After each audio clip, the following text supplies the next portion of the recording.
Hey guys, this is Locke. In this video, I'm going to be talking about pets, and I'm going to be telling you which pets are the best to use in different places, like which is the best PvP pet, which is the best like dungeons pet, raids pet, and so on and so on. I'm actually going to be explaining some of the mechanics behind how some of the stats are calculated, which would then lead to this particular pet being the best overall, something like that. To start with, I'm actually going to go into PvP because there is, I think, one pet that's better than all the rest. So it's really easy to talk about, and that pet is Ming. The reason I say Ming is the best for PvP is because her active skill also removes debuffs from all allies when she's casting it. So in the very beginning, when PvP starts, all your allies' skills are on cooldown. It's the ultimate that has to charge, but all the skills are able to be used. And a lot of units that are popular in PvP, like Eileen, they all have debuffs. So at the start of the match, you're applying debuffs on your enemy, and at the start of the match, as soon as your HP drops to a certain percent, the AI automatically uses the pet's active skill.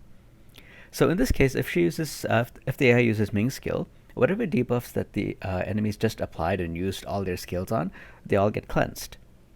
And to me, this is a lot more powerful than a bigger heal.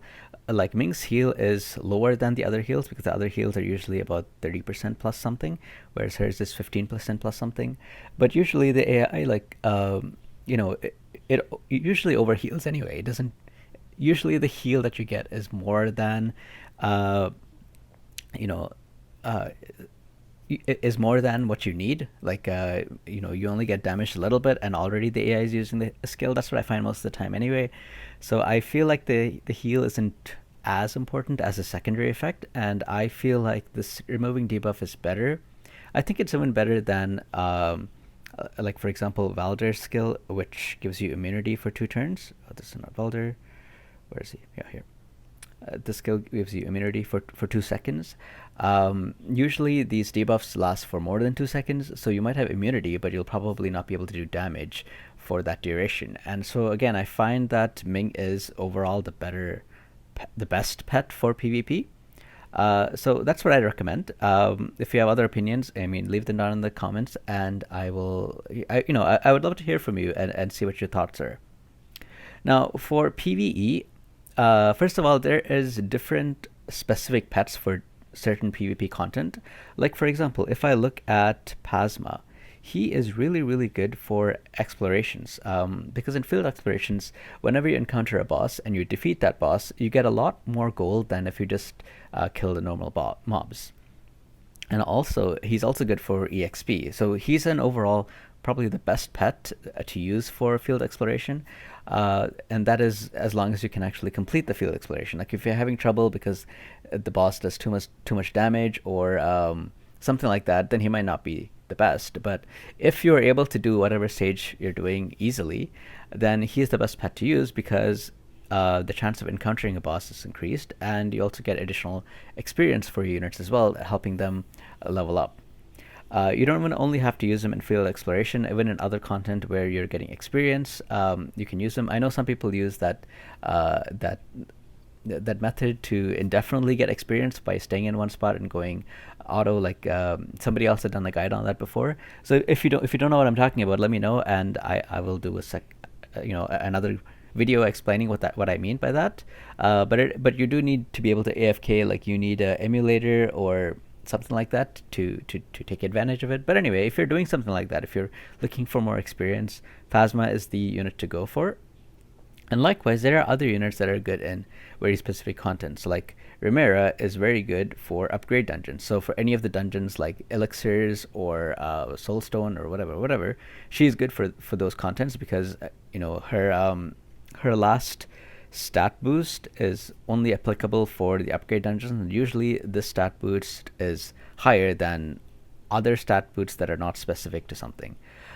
So likewise, there are a couple of other units as well that are good for things like that. So one of them is Lamia, this one, who is good for upgrade dungeon as well.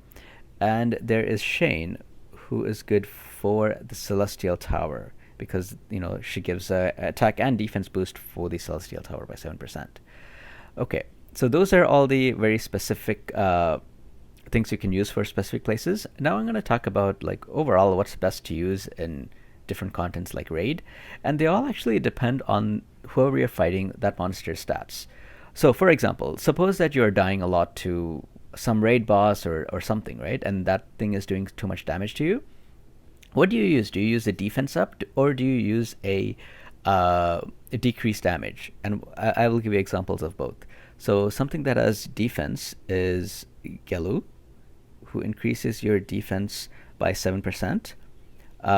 Whereas somebody like this guy, I don't know how to say his name. Uh, where did he go? Wendigo? Yeah. Wendigo, I think his name is. But anyway, this guy decreases damage received by 6.5%. So which of these two effects are better? I will actually show you an example to talk about it. So let's go into this dungeon and look at this boss. So he has an attack of 9,000, right?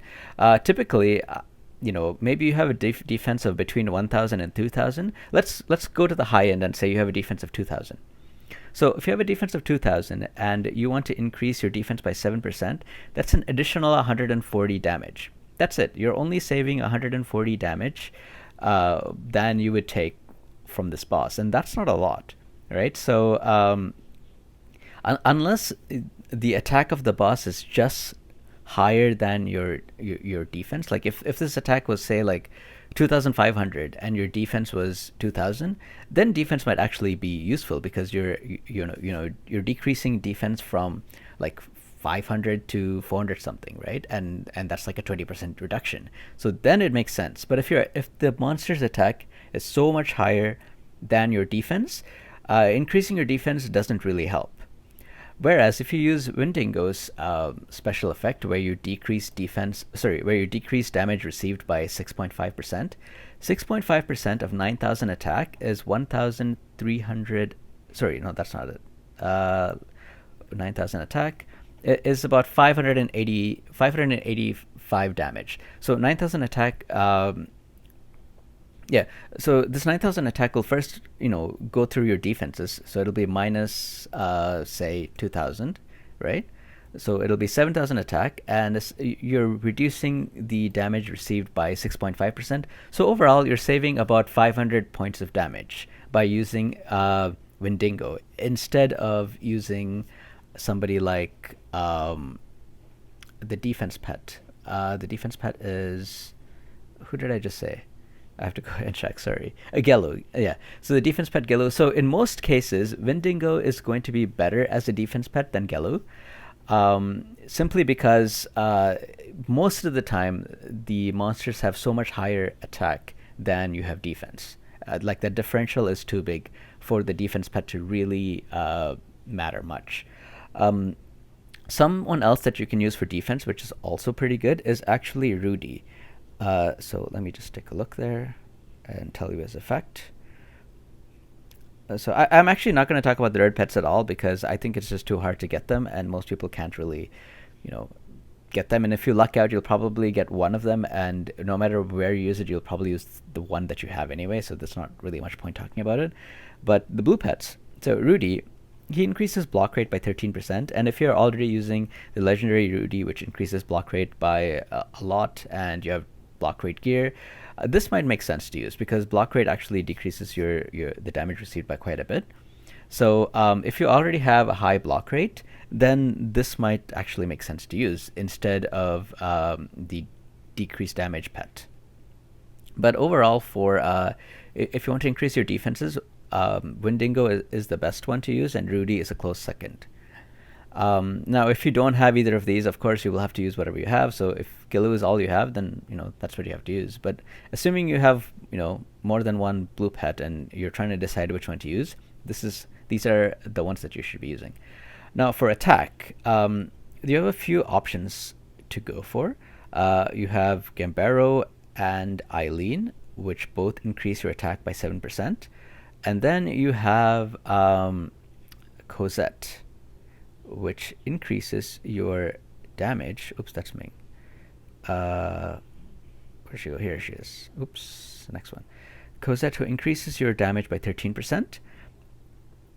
And there's also a special mention here, Valdur, who basically decreases your opponent's defense by 9%. And of these, which is the best one to use? Most of the time, it's actually going to be a straight up attack pet like Gambaro or Eileen. And the reason for this is because of the of how your damage is calculated. It's attack minus defense, and then whatever that resulting number is, that is what you get the overall damage multiplier for. So I'll give you an example, right? Let's go back to the pet that we the dungeon that we were just looking at. So we were looking at the Soulstrong query. So this monster has a defense of 4,000, right? And assuming that you're going to be using Rachel, because I mean everyone got a free Rachel, as long as you can meet the 300,000 CP requirement, Rachel will decrease the monster's defense by about 30%. So the defense goes from 4,000 to 2,800, right? And assuming you have an attack of, say, I don't know, 4,000. If you have an attack of 4,000, you increase your attack by 7%, so that goes to 4,280, right? And so you decrease 4,280 by 2,800 at the defense. You have an overall attack of 1,480. So that 1,480 is what you're going to be using for skills. Like if you have a 200% skill, that's going to be multiplied by 2. Whereas instead, if you go with the overall damage pet like Cosette, you are getting an increase of 13% damage, right? So first you have to do attack minus defense. So 4,000 attack minus 2,800 defense, so that's 1,200. And then you multiply the 1,200 by the 13%, which gives you 1,356. So this, 1,300 damage versus 1,400 damage. It's a difference of about 100, but basically that attack pet is usually giving you overall more damage than Cosette's, damage modifier. The one slight difference will obviously be if you have a very high attack over the boss's defense. Like if the differential is so high, then Cosette will do more damage. But most of the time, your attack will not be so much higher than the opponent's defense. That's what I find overall. So most of the time, the one that you really want is the attack pets like Gambaro or Eileen. Now there is a special mention pet here that I should talk about, and that is Casper. Do I have Casper? I do have Casper. There she is. So Casper will increase your crit damage by 20%. So if you have a very high crit rate, if you have already invested in so many crit gears and you have like a 70% crit or something because you're using somebody that gives a passive crit or some active skill that gives you crit, then this might actually make sense because you have a 20% modifier compared to 13%, and most of the time you don't need as high a differential in attack versus defense. Or if you're using like Delens, for example, will always crit, then Casper might actually make more sense to use than a straight up attack pet. So it depends. If you have Delens, then Casper might be good to use. And again, if you just have Casper, you don't have any attack pet, or if you only have the attack pet, you'll have to use whatever you have, right? This is just an overall guide for talking about pets that some people have, like multiple 3 or 4 pets, and they're wondering which is better. So Casper could be good if you have a very high crit rate. Otherwise, the attack pets like Eileen or Gambaro is better. Now Wilder, I talked about, who decreases defense of enemies by 9%.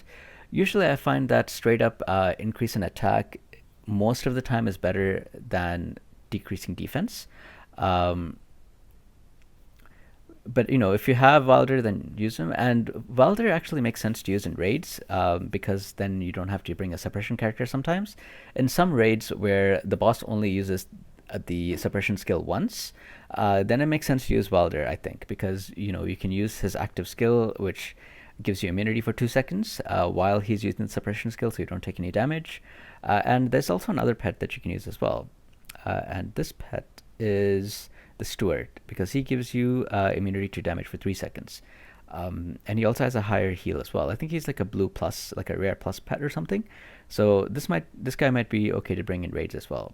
But after a certain stage in raids, the boss actually uses suppression skill twice or more times, and at that point you can't really rely on this immunity to damage. You have to bring something else. Like you have to bring the suppression character to deal with that. But in every single story mode that I've done, including very hard, the boss only uses these suppression skills once. So this actually might be a valid strategy to use in any kind of story mode. Like you can just bring the immunity to damage pet and take care of it. Now there are some other special mentions that I should talk about, like these guys, the pirate and this avalanche, because both of these can be acquired for free with guild coins. If you don't have any legendary pet, I would highly recommend going for one of the two.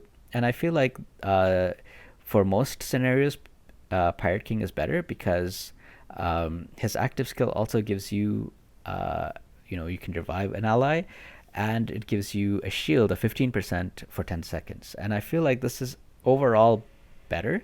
The passive, I mean, sure, the special things are only available in the Celestial Tower, but it does give you attack, defense, and HP boost by 10% compared to the other blue pets. I think it's like 6%. So that's usually better anyway, like the passive skill, even ignoring the Celestial Tower stuff. So I think Gigantus is better than Avalanche. Avalanche gives you immunity damage for 4 seconds, but I think that Revival plus those things, Revival plus Shield is usually better. Now the Revival isn't that great for PvP because usually the AI uses the skill before any allies die anyway, so it's not as good in PvP. But I think in most PvE scenarios, and if you are a player that like a free-to-play player or something, you probably won't be ranking so high in PvP anyway. So maybe it's just better to focus on PvE so that you can build up better gears to then eventually get better at PvP. So of the two, I would tell you to go for Pirate King. If you happen to get lucky, like I did, how do I get back? And you happen to pull one of these red pets, usually they're better than these two. So I'm not going to focus on either of them because I already have a red pet that's better. But if you don't have a red pet, which most of you don't, I think the Pirate King is the better one to use of these. Now there are some units that I didn't talk about at all, like for example Juju, who has HP plus 7%. It's not really worth it. I mean, if that's all you have, then use it because it's better than any green pet. But like for defense, you want decreased damage. For offense, you want increased attack. And for PvP, you want Ming. The ones that I didn't mention usually aren't the best, but again, if that's all you have, go for it, right? So this is my guide on pets. I hope you guys enjoyed it. Oh, actually, there's one special mention that I forgot to mention, and that is Shay and Serena. So if you are healing, if you have a lot of HP, like for some reason you have like say 20,000 HP on your tanks and your heals are only like say 5k or something, then one of these two might actually make sense to use. Serena increases your healing by 13%, and sometimes you might need that. I find that usually the healing is more than what I need, so I'm okay. But if it just so happens, like for example, suppose you're using Serena as your healer, and her heals are not as good as the other two, but Serena's her main healer, so maybe you might want to use Serena the pet, because her heals are not as powerful and you need a little bit more of a boost to healing. So then it might make sense to use Serena as a pet because it increases your healing by 13%. She also has a pretty cool active skill as well, which decreases all allies skill cooldown by 20%, but usually you can only use this maybe once or twice in a fight. So you only have limited uses, so I don't know if I would I don't know if I would use this over Shay. I think Shay has a better overall passive for skill cooldown. But if you are using a raid fight and you really need to use it like once at the very beginning or something because you need to get off heals before you can get your ult going or something like that, then sure, maybe this might make sense. But there's another pet, which is Shay, who decreases skill cooldowns by 7%. And if you feel that your heals, like you need to heal more often, I think this is the pet to use. And I think this would probably be better to use than Serena in most cases because increased healing is usually not as effective as decreased skill cooldown. And decreased skill cooldown, this is not only for healing, right? Like I think it makes a lot of sense to use for healing, but this will also increase your overall damage output as well, because like your DPS will be able to use skills 7% faster, your tanks will be able to use defensive buffs 7% faster, and so on and so on. So this might actually be a pretty good pet overall to use as well.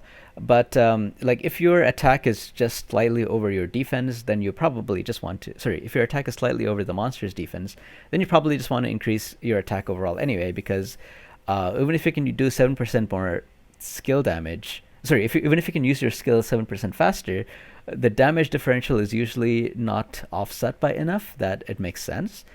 So if you're, you know, if your stats are just so much higher than the monster's defense and things like that, then I think Shay might actually outclass everyone because you can get your skills off faster. Like over the course of a fight, if it's a long fight, like some of these bosses have like ridiculous HPs, like especially for story mode, like they start to hit like 15k, 20, sorry, 15 million, 20 million HP, and the fights tend out to be long. Shay might be okay to use in this case because you're probably going to be fighting for quite a while, and over the duration of the fight, you want to get off many skills, so that might make sense to use. That's a special mention. So anyway, this is my pet guide. I hope it helped. If you have other questions or comments, leave me a comment below, and I will do my best to help you. But that's it for now. So I hope you guys enjoyed this, and I hope to see you guys next time. Take care now. Have a good day.